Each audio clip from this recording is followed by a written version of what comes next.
dia! E aí, galerinha, tudo bem? Então vamos lá, ó.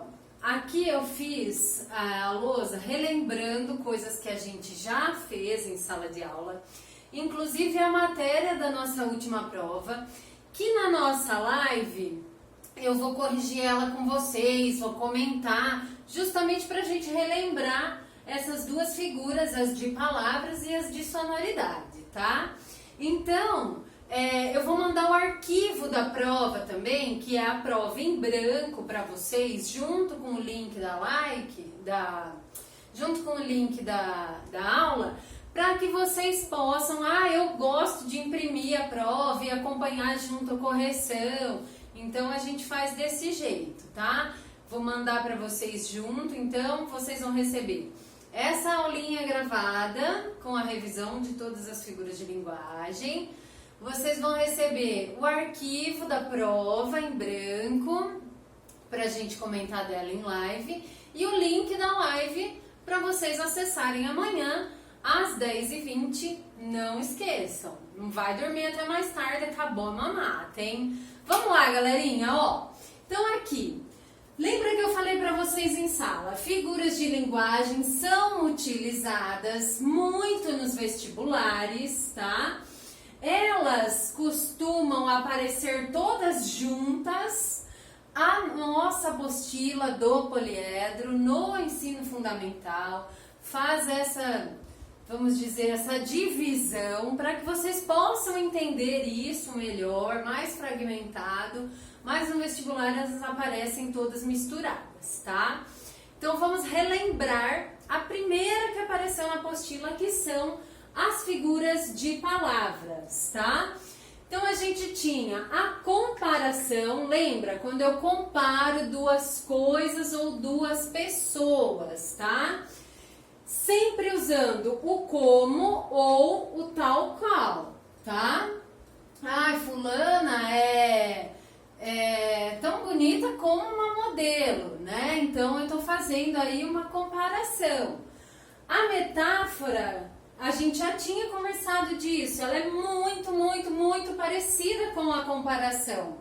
Só que ela é uma comparação abreviada, porque ela não tem essa palavrinha que faz essa ponte entre a pessoa com o que eu comparo, né? Lembra que eu falei para vocês em sala que eu tenho sempre uma característica comum a ser comparada? Então, Catarina é bonita como Eduarda. Então, o que eu comparei na Catarina e na Eduarda? A beleza, tá? Santana é falante como Leonardo. Não é tanto assim, não. Mas o que eu comparei aí? O fato deles serem falantes, tá? Agora, na metáfora, isso não acontece. A característica comparada não aparece, tá? Então eu falo assim, deixa eu pensar alguém. Rafa Freire. Rafa Freire é um doce. Então, eu falei que ela é um doce. Ela é literalmente um doce? Não, né? Mas é que ela, no sentido dela ser boazinha, dela ser delicada, enfim. Então, isso é uma metáfora, uma comparação abreviada, sem a palavrinha que faz essa junção e sem a característica, tá? Eu posso atribuir a essa metáfora vários significados, tá? Ela é um doce, quer dizer, se eu não gosto de doce, eu não gosto da Rafa, né? Então, a metáfora tem uma gama muito maior de significados e sentidos que podem ser atribuídos dentro dessa comparação abreviada, tá? Por isso que ela é muito comum, muito usada, principalmente em poemas, letras de música, tá? Porque ela faz com que a minha interpretação, aquilo que é subjetivo, se ressalte, apareça, tá? Voltando então, a gente tem a metonímia. Lembra, a metonímia, ela substitui um outro termo. Lembra do lance das marcas, né? Que a gente comentou muito. Então, eu comi um Danone, né? Não, não comi um Danone, Danone é a marca, né? Então foi um iogurte. E assim por diante, outras várias coisas que a gente naturalmente substitui, né? Como cotonete, que são hastes de algodão flexíveis. Imagina você falar tudo isso para dizer que você usou um cotonete. Então, a metonímia, ela substitui um outro termo existente. A catacrese é aquela que não tem um correspondente exato na nossa língua. Na prova ela apareceu com aquelas figurinhas, lembra? O dente de alho, então, né, a boca da garrafa, coisas desse tipo que eu não tenho outra palavra, outra expressão para chamar isso. Então a gente acaba usando essas mesmo. E aí a gente tem a perífrase ou a autonomásia, que ela vem como forma de título, né? Então, lembra que eu falei, acho que na sala eu citei da Xuxa, que é a rainha dos baixinhos, é uma titulação dada para ela. O Santo Padre, que é um título para o Papa, né? E assim por diante. O governador do estado de São Paulo, que é o Dória. Então a gente põe uma titulação, né? E fazendo essa troca a gente tem a catacrese ou a perífrase. E aí, por fim, também caiu na nossa prova, que era a sinestesia, que é aquela figura de linguagens que mistura os sentidos, né? Ai, que música doce! Música doce? Se é a música que eu tô ouvindo e o doce eu sinto através do paladar, então há uma mistura de sentidos que causam a sinestesia. Essa tranquila figura de palavras, então, revisando, vocês já viram em sala, na prova, belezinha, tá? Retomando as figuras de sonoridade. Sonoridade, som, relativo, então, a som, tá? São só 4 tipos, muito mais tranquilinho, né? Então, a assonância, quando eu tenho a repetição de vogais. A aliteração, quando essa repetição é em relação às consoantes.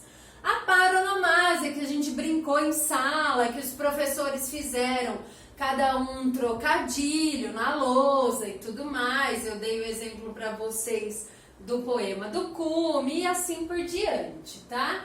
E a onomatopeia, que a gente vê desde o Fundamental 1 lá, através basicamente das histórias em quadrinhos, que é a reprodução de sons na escrita, tá? Tudo bem? Então, até aqui, a gente fez exercício, fizemos prova, tudo belezinha. Revisamos em sala. Nós paramos, né, nas figuras de pensamento, tá? E aí, então, eu vou retomar elas para vocês. Fora as de pensamento, a gente ainda vai entrar em aulas seguintes, porque dessa daqui a gente ainda não fez exercício, nós vamos fazer nas próximas semanas também.